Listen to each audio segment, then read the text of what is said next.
Avatar: The Last Airbender, one of if not the greatest animated TV shows of all time. The cultural impact this show had on the world is monumental. Anyone that grew up during the late 2000s or the early 2010s can tell you the Avatar opening word for word, bar for bar. Although it may not be one, for years many have considered Avatar to be an anime due to the mere fact that it was one of the most matured shows airing on Nickelodeon at the time, and it focused on a lot of heavy topics and the characters were deep, and don't even get me started on the animation.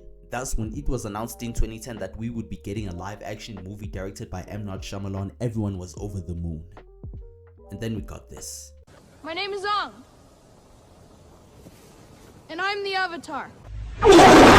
But we don't talk about this. But fast forward 12 years later, when Netflix announced that they would be working with the creators of the show to give us another live action adaptation, everyone was skeptical, and they were right to be skeptical because what the hell was this show? I'm just kidding, I actually liked the show. It wasn't anything groundbreaking, but I think the amount of unnecessary hate this show is getting is just not deserved. Rotten Tomatoes gave it a score of 67% and IGN gave it a 7 out of 10. Oh, you mean the same IGN that literally stands for I get no bitches. The B is silent. These are the same people that literally gave She-Hulk a 9 out of 10, which tells you a lot about them, but I don't disagree with the score. People are literally out here claiming that the 2010 version was better than this show.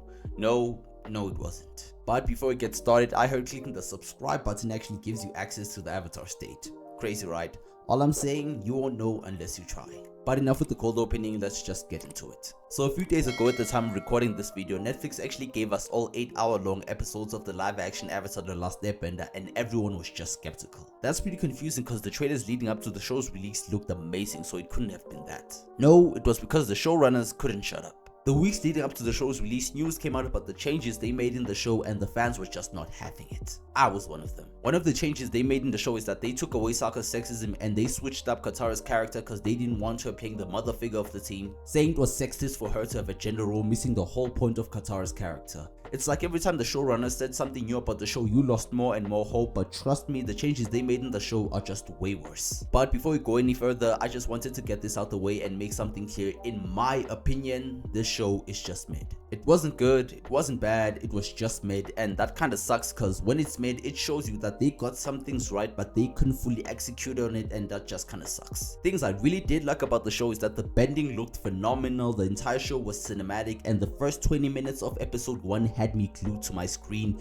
It was just that good. This show was also really dark because the fact that people were actually getting burned alive was just awesome because it gave me that maturity I always wanted from the OG series. The cast was just perfect for these roles. Whether some of the actors could actually play those roles, well, that's just a different story. Some of the episodes were some hit or miss, but it was watchable and I could tell what they were trying to do with the story, but not everyone was as kind as me because the internet just went straight for the kill. To those of you that haven't seen the show yet, I'm pretty sure at this point you're under the impression that this show is just bad, judging from what you've heard, and I don't blame you. It was the same thing with Manamore. People that hadn't even seen the movie yet were all over the internet hopping on the bandwagon calling the movie bad because it was a trend, so it's the same thing with Avatar. So to those of you that haven't even seen the show yet, don't let anyone else influence your opinion, not even me. I call it mid because that's what I took from the show. Someone else might give it a 10 out of 10, someone else might call it hot dog water because that's what they took from the show. The main point is, you're not a sheep, and if you lack individual thought, you might as well be one. But since that's out the way, let's just get into the meat and potatoes. For starters, I see why the original creators left the show. I would too. Like, they changed so many things in the live action that it didn't even feel like Avatar, it just felt like I was watching a completely different show. Thus, I simply came to the conclusion that this wasn't a remake but simply a reimagining of the OG series. Like, for some weird reason, they completely changed how the Avatar state works, which just left me confused. Cause in episode 2, Kyoshi literally takes over Aang's body and uses it to fight off the Fire Nation.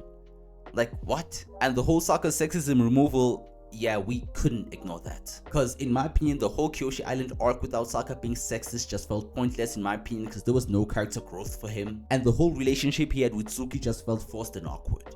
Then there's the whole removal of Katara's motherly behavior, which didn't have that much of an impact on her character cause the moments where it shines the most haven't showed up yet or were just completely removed from the show. But one of my biggest complaints, and many others are actually with me on this, the amount of exposition in this show is just something else. There is too much exposition in this show. Like, the reason why Aang goes to the Northern Water Tribe isn't to learn waterbending. No, it's because he got a vision that he has to go there.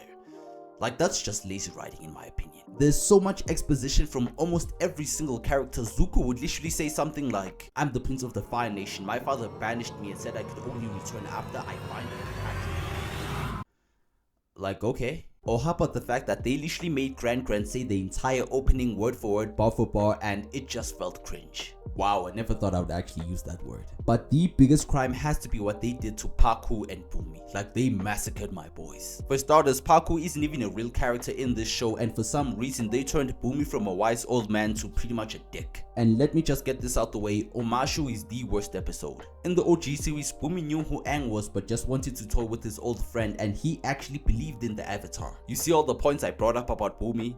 Well, the live action just does the opposite of that. The moment they meet, Boomy just tells Aang who he is, which just ruins the fun. Aang literally had to convince Boomy that he could save the world, and for some weird reason everyone is under the notion that an avatar shouldn't have friends, it's just weakness. Like, since when? I know where the live action is going with this, is trying to make Aang show the others that he could save the world along with his friends and so on. We're trying to shave down an entire season into only 8 episodes, there's a lot you're gonna miss, and some episodes just wind up covering a lot of storylines and it just ruins the pacing. Like episode 4 literally covers about 4 different storylines, which just feels odd. But let's not look at the bad things, let's also look at the bright side, even though there's not much of it in my opinion. For starters, the bending looked phenomenal, it was amazing, and one thing I did appreciate is that the CGI actually looked great. The scale, the character designs, the set designs, all of it was just satisfying. Although live actions tend to not add much to the actual story, I appreciate what they did with this. Specifically with Zuko and Iroh's character, I just love what they did with the two of them in this series, and I just love their dynamic. And in the grand scheme of things, this show was actually really good, but don't take my word for it or anyone else's, go watch the show yourself and give me your thoughts in the comments. Cause the thing about both good and bad reviews about a show or a movie, you go into it having certain expectations and that just kind of ruins the experience for you. Cause in your mind, you've already decided whether you're going to like it or not, and trust me when I say take every review with a grain of salt.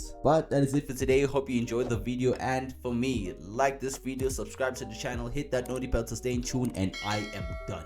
Like, I legit saw someone say that maybe we judged M. Night Shyamalan a bit too harshly. No, we didn't. That movie was just atrocious.